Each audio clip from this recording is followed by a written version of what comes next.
শুরুতে জোড়া আঘাতে তাসকিনের শুরু, উইকেট মেডেনের ডেঞ্জারম্যান পাওয়েলকে ফেরান হাসান মাহমুদ, চোখ ধাঁধানো ক্যাচ মেহেদী হাসান মিরাজের। ম্যাচের টার্নিং পয়েন্টে এসে লেগি রিশাদের ভেলকি, শেখ মেহেদী ধরে রাখলেন ফর্ম।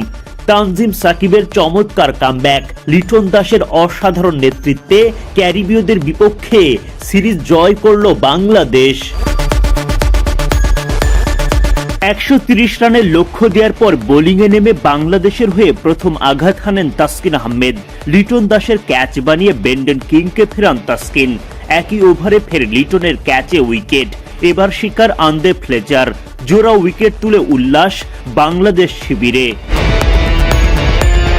তাসকিনের পর দলের হয়ে পরের দুটো উইকেটই তোলেন শেখ মেহেদী। প্রথমে এলবিডব্লিউর ফাঁদে ফেলেন জনসন চার্লসকে, এরপর স্লিপে সৌম্য সরকারের ক্যাচে শিকার করেন নিকোলাস পুরানের উইকেট। পাওয়ার প্লের 6 ওভারে 32 রান খরচায় 4 উইকেট তোলেন বাংলাদেশি বোলাররা।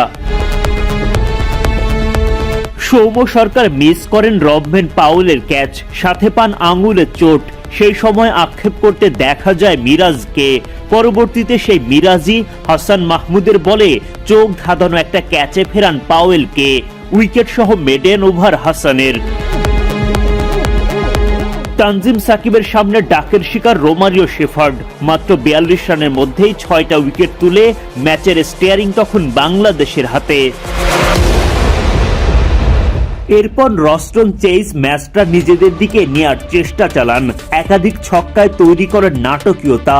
তবে রিশাদ হোসেন তাকে ফিরিয়ে বাংলাদেশকে এনে দেন শক্ত অবস্থান। এরপর আর ঘুরে দাঁড়াতে পারেনি ক্যারিবীয়রা। দুর্দান্ত জয় তুলে নিয়ে এক ম্যাচ হাতে রেখেই সিরিজ জয় বাংলাদেশের। সিরিজ জেতার লক্ষ্য নিয়ে বুধবার ভোরে ওয়েস্ট ইন্ডিজের মুখোমুখি হয় বাংলাদেশ। টস জিতে লিটনদের আগে ব্যাটিংয়ে পাঠায় ক্যারিবীয়রা। টাইগারদের একাদশে একটা পরিবর্তন, আফিফের জায়গায় সেরা একাদশে ফেরেন মেহেদী হাসান মিরাজ। এদিন দলের হয়ে ইনিংস শুরু করতে নামেন সৌম্য সরকার ও লিটন দাস। ওপেনিংয়ে নেমেও সুবিধা করতে পারেননি লিটন। এই ম্যাচেও তিনি পড়েন আকিল হোসেনের ফাঁদে।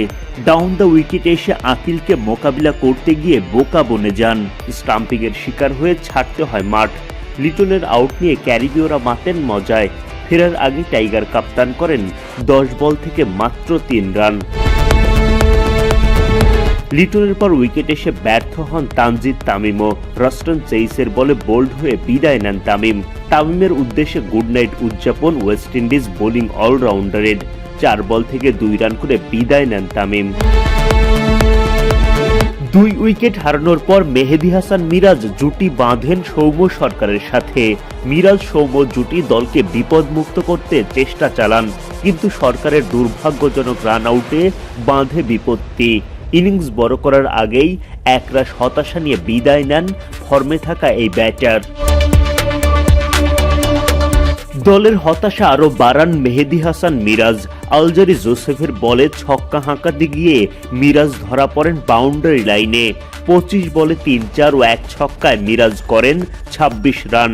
10 ওভার শেষে মাত্র 45 রান তুলতেই 4 উইকেট হারিয়ে ফেলে বাংলাদেশ।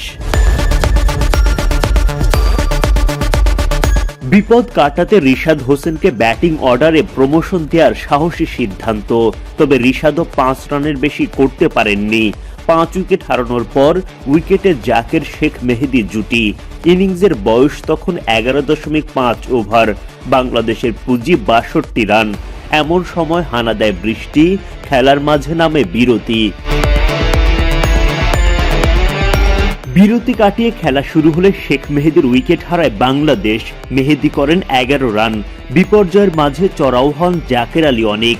ছক্কা হাঁকিয়ে বল পাঠান স্টেডিয়ামের ছাদে। যদিও একের পর এক উইকেটের পতনে 15 ওভার শেষে বাংলাদেশ করে মাত্র 80 রান।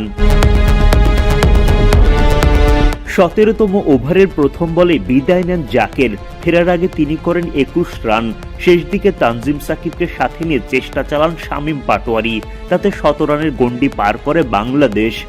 তারা প্রাণপণ চেষ্টা করলেও সাদামাটা পুঁজিতেই থামে দল।